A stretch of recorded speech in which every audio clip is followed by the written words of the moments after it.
La operación Moyano Clarín. La cámara de 678. Haciendo cola para conseguir nafta. Sí, sí. ¿Sabés el porqué de esta situación? Sí, es por un tema de las paritarias, creo que de los camioneros, que creo que estaban pidiendo un 30 y pico %, le dieron el 21, 22, y ellos estaban en desacuerdo con esta situación.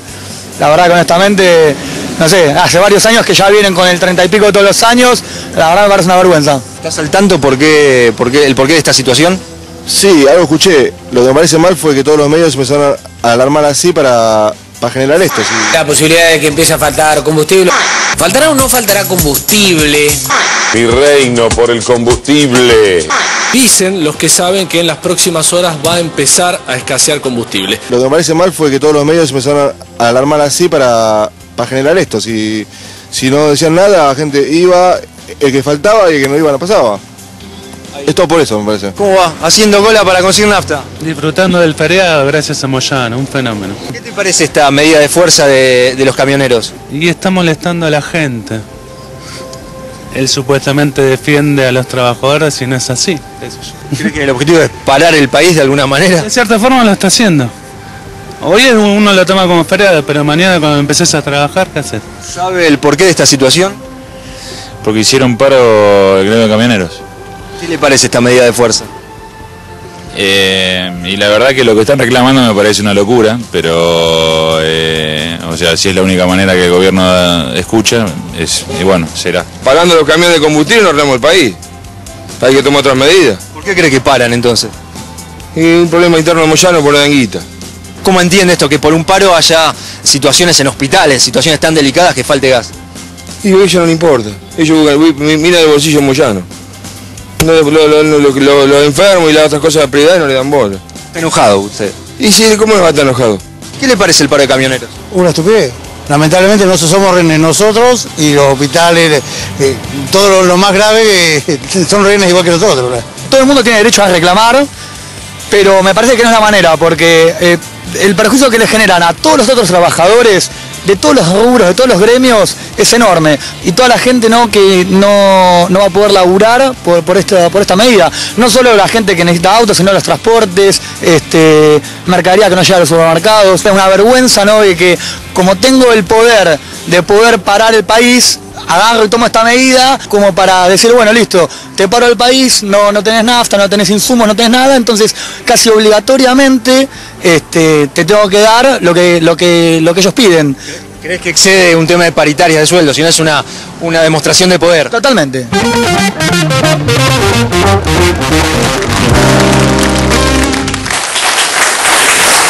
Bueno, muy bien. ¿Qué opinión tiene, ministro, de este registro, digamos, que hay del paro de camioneros? ¿Lo de la gente? Sí.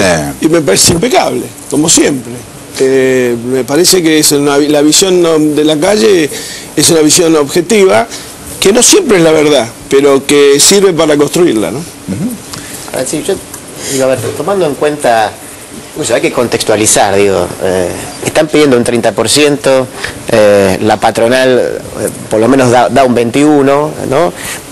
A su vez, este es el gobierno que, como decía Julio, recuperó las paritarias que han dado siempre un número superior, no solo al de la inflación del INDEC, sino a la inflación de los privados, digamos, ¿no? O sea que siempre se ha recuperado, en este caso, el poder adquisitivo año tras año.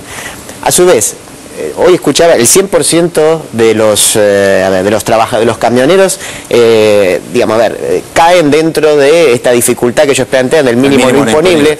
Justamente porque son 5.800 pesos, sí, ¿no? Sí. Claro, porque cobran mucho. Cobran más de 5 dólares. Claro, entre 6.000 y 20.000 casi, ¿no? Eso también hay que decirlo, más allá de que efectivamente yo creo que uno puede hacer una discusión acerca de eventualmente subir el mínimo o hacer una reforma tributaria. No dejar sin nafta a 40 millones de personas. Pero claro, ahora entonces, vinculado a lo que pasó la semana pasada, que también aparte me parece que está dirigido bien a generar un mal humor en la clase media. El ataque a los caudales con TN poniendo faltará plata en los cajeros. Para el Día del Padre. Para el Día del Padre. Generando a su vez la profecía. La profecía autocumplida que estamos viendo hoy. Es decir, si vos pones un cartel que dice va a faltar nafta, todos van a cargar nafta y falta nafta. Si decís que va a faltar plata, todos sacan el cajero y falta plata. Pero, la pregunta sería, ¿cómo cree usted que se puede resolver esto? Que yo creo que, insisto, que ellos no intentan resolverlo, pero digo, a ver, ¿cómo podría acabar el conflicto? Este conflicto en particular, y yo creo que finalmente primará la racionalidad y volverán a trabajar, y por supuesto la patronal tendrá que sentarse con YPF a ver sus contratos nuevamente, y el Ministerio de Trabajo tendrá que ver por qué no se cumplió la conciliación obligatoria y actuar en consecuencia. El país tiene que seguir funcionando como todos los países del mundo, donde hay conflictos igual de esta naturaleza. Ni la Argentina es el único país del mundo donde existe el impuesto a las ganancias, ni tampoco es el único país del mundo donde hay conflictos de esta naturaleza. Ahora, lo preocupante es que cuando, volviendo a la escena de recién de la matanza y a todas las declaraciones, al tono de las declaraciones de Pablo Moyano durante todo el día, uno tiene la sensación de que este tema no se resuelve con las reivindicaciones puntuales, sino que la sensación que uno tiene es que el escenario es de pudrirla, ¿no? Que es una provocación en realidad. Yo creo que no está planteado, el conflicto está planteado desde lo político y no desde lo sindical, pero nuestra obligación es hacer el desmontaje de la operación política, detectar cómo la patronal también está influyendo, si no nos quedamos claro. Hablé de que es un paro corporativo, está el sindicato y la patronal juntos, es un lockout patronal con un paro sindical, es una actitud claramente corporativa, y obviamente lo corporativo siempre provoca la política, ¿no? Claro. Yo creo que ahí hay como un eje importante que el ministro lo repitió varias veces y me parece que es como para tomarlo, porque en estas últimas horas, obviamente, que cuál es la idea, instalar que los trabajadores están representados por la CGT y quedan entonces enfrentados al gobierno nacional.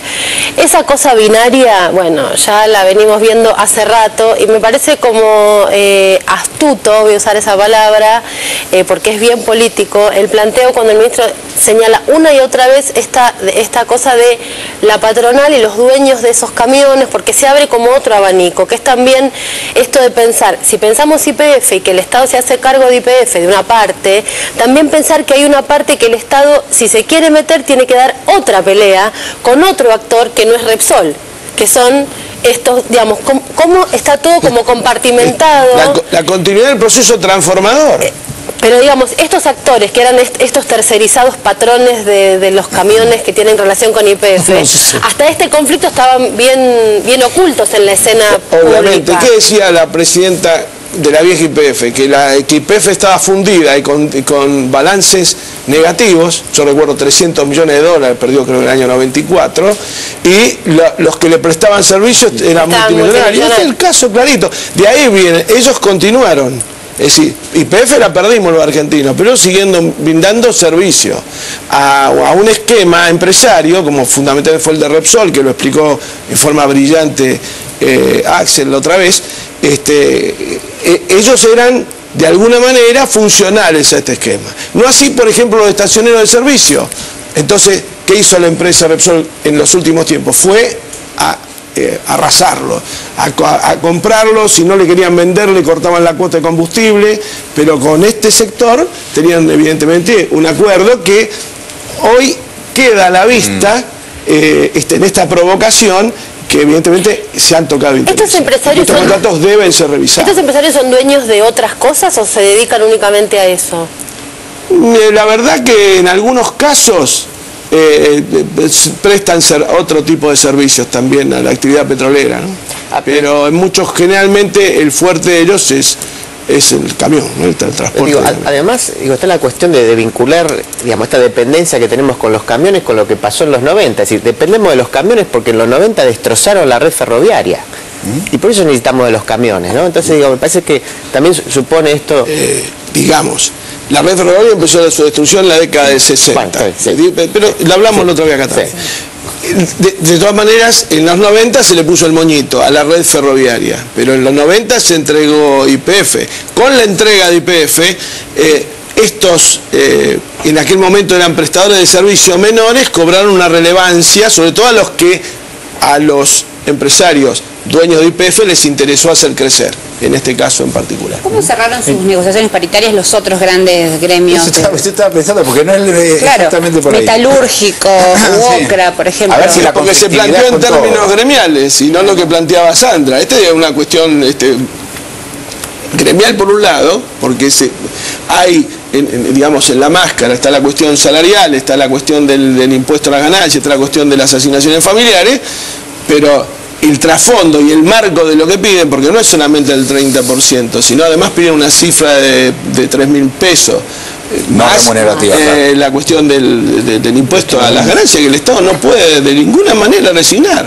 El Estado ha venido, a través del tanto el gobierno de Néstor como el tiene haciendo modificaciones, siempre en beneficio de los trabajadores. Nunca fuimos regresivos en el impuesto, siempre fuimos progresivos, pero en la medida de lo que fiscalmente se puede hacer. Porque reitero, con ese impuesto, el gobierno hace y construye un montón de obras y da servicios a aquellos que no tienen nada. Igualmente, las asignaciones familiares con techo para determinado nivel salarial para arriba no se pagan, porque se entiende que el salario lo suficientemente tiene suficiente peso como para no necesitar la asignación. Pero ¿qué haría? Si tuviéramos que dar asignación del techo para arriba, tendríamos que bajar el monto, porque el recurso es finito. Entonces, el que menos tiene, que tiene una asignación familiar un poco más holgada, cobraría una asignación más pequeña, y esto es injusto. Y además, Camioneros cerró, pide un 30, y Metalúrgicos y UOCRA, ¿en qué porcentaje? Reitero, entre 21, 22, 23 en algunos casos. Pero y lo ciñeron a lo gremial. Porque se ciñó a lo gremial y a las posibilidades del país, y en algunos casos de dirigentes que acompañan fuertemente este modelo de transformación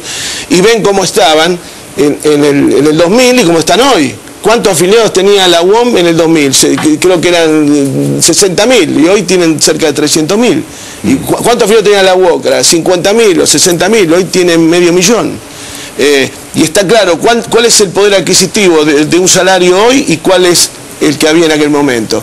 Que nosotros, desde este proyecto, o dirigentes que se digan de este proyecto, que alguna vez fueron de este proyecto, hagamos el juego a los sectores corporativos, hablando de la cuestión de la inflación, cuando en realidad lo que tenemos que medir cómo estábamos y cómo estaban nuestros trabajadores antes que se abrieran paritarias nuevamente en la Argentina después de 20 años, y cómo están hoy, está claro que la respuesta es obvia.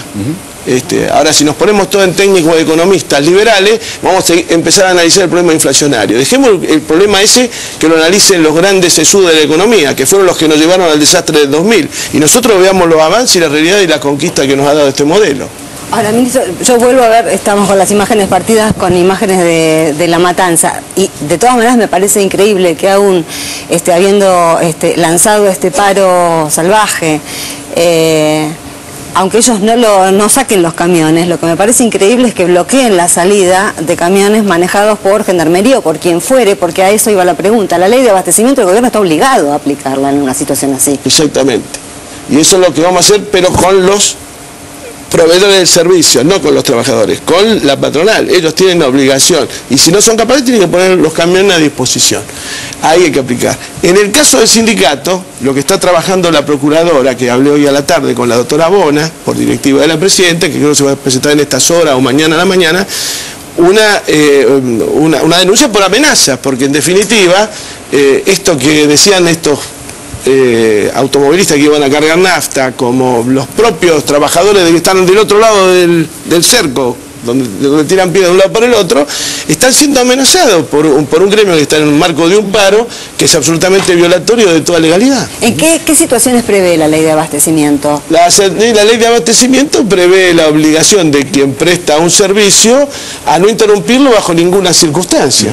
Y entonces, y en el caso de que lo tuviera que interrumpir por un problema como esto, tiene que venir con el camión y la llave y entregarlo, porque no lo puede prestar. Ministro, porque de último es un bien social. ¿El único lugar conflictivo, ministro, en este momento es lo que estamos viendo de La Matanza? ¿Usted tiene información de otros lugares en donde se estén produciendo este tipo de bloqueos? La verdad que no tengo otra información más que la que estoy viendo aquí. A ver, sí, una cosa, usted dijo recién que había el impedimento para salir, es evidentemente el bloqueo, o sea, porque si no habría que pasarle por arriba, que eso no va a pasar. Pero además usted sugirió recién que los dueños no entregaban los camiones. No. los dueños tienen la obligación, si no pueden resolver el problema que está planteado, tienen la obligación de prestar el servicio. Como hablé de Rogio cuando fue el tema del subterráneo. Claro. A ver, están en una dificultad, eso está claro. Es muy claro que están en una dificultad. Pero, si uno está en una dificultad con una parte, que son los trabajadores, no se plantea con el Estado. ¿Por qué no nos atienden el teléfono cuando nosotros demandamos, ya que conseguimos choferes en la Fuerza Armada de Seguridad, y ponen su infraestructura a disposición? Porque está bien, el título de propiedad es de ellos, pero esa infraestructura tiene un contrato que cumplir con YPF por otro lado, pero más allá de eso, tiene un destino social, claramente, de que transportar combustible con el que nos movemos todos nosotros. Con lo cual lo que hay que evitar entonces es esta imagen del ministro y los trabajadores y ubicar a una tercera pata, que es la que no está, que son los que no están, no pueden brindar el servicio, no están en la pantalla, no brindan el servicio y los teléfonos no contestan y no llaman para pedir ayuda. Me parece una identificación clarísima al conflicto. Bueno.